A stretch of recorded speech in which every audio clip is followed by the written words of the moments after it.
بسم اللہ الرحمن الرحیم۔ شروع اللہ کے نام سے جو بڑا مہربان نہایت رحم فرمانے والا ہے۔ دوستو، آج ہم بات کریں گے حضرت عیسیٰ علیہ السلام کے ایک حیران کن واقعے کے بارے میں۔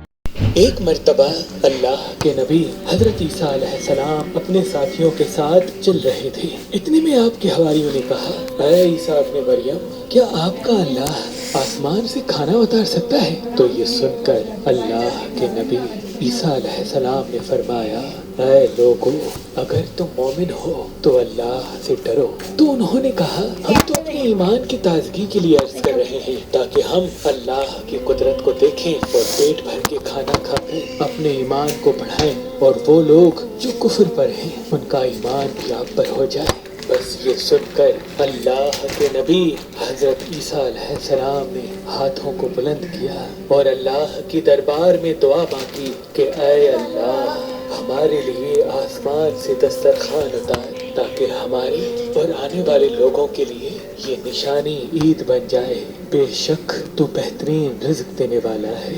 بس اللہ نے جیسے ہی حضرت عیسیٰ کی دعا سنی تو فرمانے لگے، اے عیسیٰ، تمہارے پروردگار نے تمہاری دعا قبول کر دی، لیکن اس دسترخوان کے اترنے کے بعد اگر ان لوگوں نے خیانت کی تو ان پر وہ عذاب نازل ہوگا جو آنے والی نسلوں کے لیے مثال بن جائے گا۔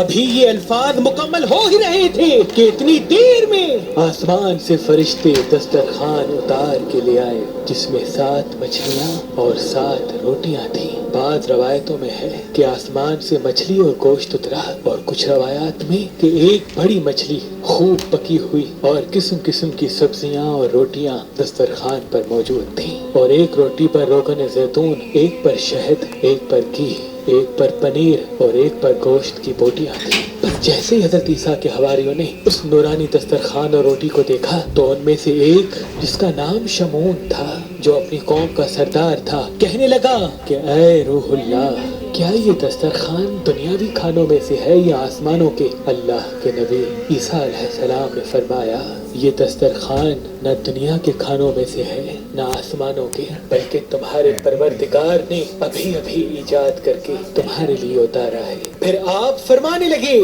خوب پیٹ بھر کے کھاؤ اور اس میں خیانت نہ کرنا اور نہ ہی کل کے لیے ذخیرہ کرنا، ورنہ اللہ کا عذاب تم پر آ پہنچے گا۔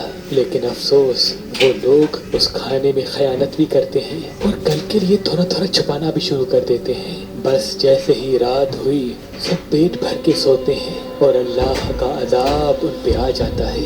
اب جیسے ہی سورج طلوع ہوا تو ان میں سے کچھ خنزیر تو کچھ بندر بن جاتے ہیں اور ادھر ادھر بھاگنا شروع کر دیتے ہیں اور اپنے آپ کو نوچتے رہتے ہیں۔ اللہ کے نبی حضرت عیسیٰ علیہ السلام نے جب ان کو دیکھا تو اللہ سے دعا کی، تو یوں تیسرے دن وہ سارے اللہ اور اللہ کے نبی کے نافرمان دنیا سے مر کے فنار ہو گئے۔ بے شک اللہ کے نافرمان کا یہی حشر ہوتا ہے۔ اللہ پاک نے اس واقعے کو اپنے کتاب قرآن کی سورہ مائدہ میں محفوظ کر دیا، تبھی اس سورہ کو مائدہ یعنی دسترخوان کہتے ہیں۔ اے اللہ، ہم سب کو اپنے فرما بردار بندوں میں شامل کر اور ہم سب کو ویسا بنا جیسا تو ہمیں دیکھنا چاہتا ہے۔ آمین ثم آمین۔